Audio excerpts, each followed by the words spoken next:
Hi there, it's Natasha and thank you so much for joining me. Today we are kind of creating a cheats bouquet or a cheats wreath. This is my answer to when I don't feel like being that precise, and this card is really gorgeous but really simple to create. Now I'm starting off with a 5 by 5 inch card base and a 4 3/4 inch by 4 3/4 inch little card front here. Then I found anything round to draw around. I'm just trying to make sure this is in the center of my piece of paper. I could definitely measure, that would probably make sense, but I'm not going to. I'm just going to eyeball it. Anything round at all. You will not see this, so anything round, and I just used a pencil to draw a mark. This is completely just a guide for me. I am choosing to use some VersaFine Onyx black ink for this one. And then here, I did not have the right stamps for what I wanted for this, which is a common occurrence for me, but that means that I can have a look through my stash and make do with what I do have. And I knew I could make these work, even though they weren't quite what I was after. So this is the Catherine Paula Your Zest Life stamp set, and I'm taking these kind of leafy, branchy sprigs, I guess. And then the other thing that I found, I have this two-piece autumn leaves stencils. Now both stencils come in the pack, and you can see they line up to create these gorgeous leaves. So there is like a base layer and then a layer that you can line up and put on top. But I thought I could use these as extra little sprigs and things. So I am going to not use them quite as they were intended, but I promise these are going to fit right in.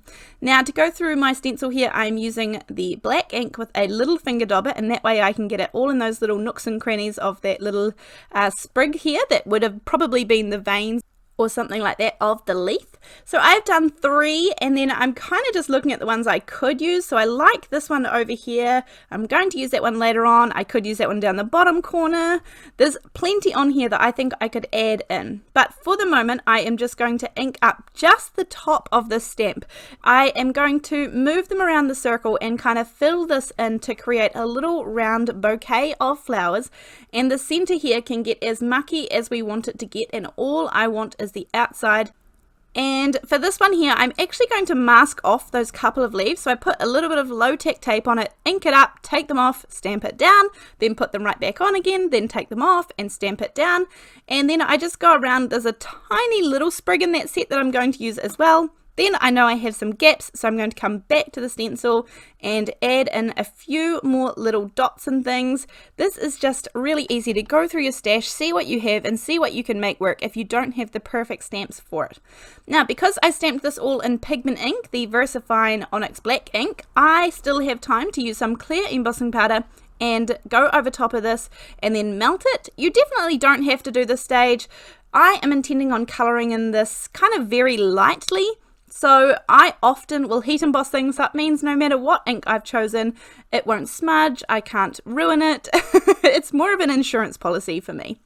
Now I have the 3-in-1 TriBlend markers here. These I actually have been using a little bit lately. I don't really prefer alcohol markers as a method of colouring because probably I don't think I'm any good at it, but you can definitely go from dark to light, and these are the markers that help me do that because all 3 colours, a light, a medium, and a dark, are in one barrel. So I just choose the color I like, and then all 3 colors are there for me to do the shading. So this is my kind of alcohol marker coloring. All I'm doing is those leaves there, and the kind of bigger leaves are the only ones with real shading. Then I just do 1 color of pink on some of those other leaves. I'm going for kind of almost pastel-y kind of colors. This is the type of card that was fairly quick to make. You could use it for any occasion, and you can change up the things that you use around the outside depending on what you have. So this is the versatile kind of card that I love. Using my Hero Arts Infinity circle dies, I cut out 2 different circles. One is just 1 step bigger than the other, and that will be clear in just a minute. Then I have the All the Birthday stamp set. You guys have seen this a lot. I really love this little happy birthday here. This is going to fit very snugly on my top circle that I created. I'm sticking with the same black ink so that all my colors are going to be matching. I'm not branching out and using any new colors. And as I said, this just fits perfectly on here, which I know from past experience, but I didn't love the first stamping that I got, so I was able to just turn this over and stamp on the other side. Then I did think it needed a little bit of a border, but this time I'm not going dark. I'm actually going to use some Spun Sugar Distress Oxide ink. I just really like this light pastel-y kind of color.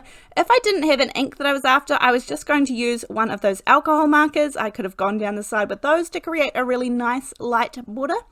But this card, as I said, is kind of pastel-y, so I just wanted a little border that would kind of show through, but I didn't want it to be a really stark, crisp, dark border. You could do that also, but I was trying out something a little bit different. I like to challenge myself and kind of step away from some of the normal things that I do whilst kind of staying a little bit in my comfort zone. Now, the bigger circle that I also die cut, I am going to go around that in the same Distress Oxide Spun Sugar ink, and that way, again, everything is coordinating. You can see I stamped there on the other side, and so I'm going to pop that straight down on top with the liquid glue, which is the Ranger Multi-Medium. It's a really strong glue, and I know that this is going to hold really well. Now, this card kind of comes together in a hurry there, and this is a really nice, fun way to finish off a couple of cards. I am going to pop this up on some foam tape because the card doesn't have any other dimension. I did put the happy birthday down flat for the minute. And your stamping up to this point can kind of look like a hot mess there in the middle, but once you put the circle on, it all starts to come together so nicely. So I am actually using a little foam strip here. That means I can go around the outside of this circle and keep it really clean and nice for people who kind of look to the sides to see how it's adhered on. And then look what happens when I pop it in the middle. It is so nice and clean. It covers all of those little inside stamping bits. Then I just have a little piece of white satin ribbon, and I am just going to tie this in a little bow, cut the ends so that I've got a little point to them, and then pop this down the bottom of my little sentiment. I'm using the same glue because I know that this is super, super strong, and also if anything squidges out, it's going to dry completely matte, no shine, and you can't tell it's there.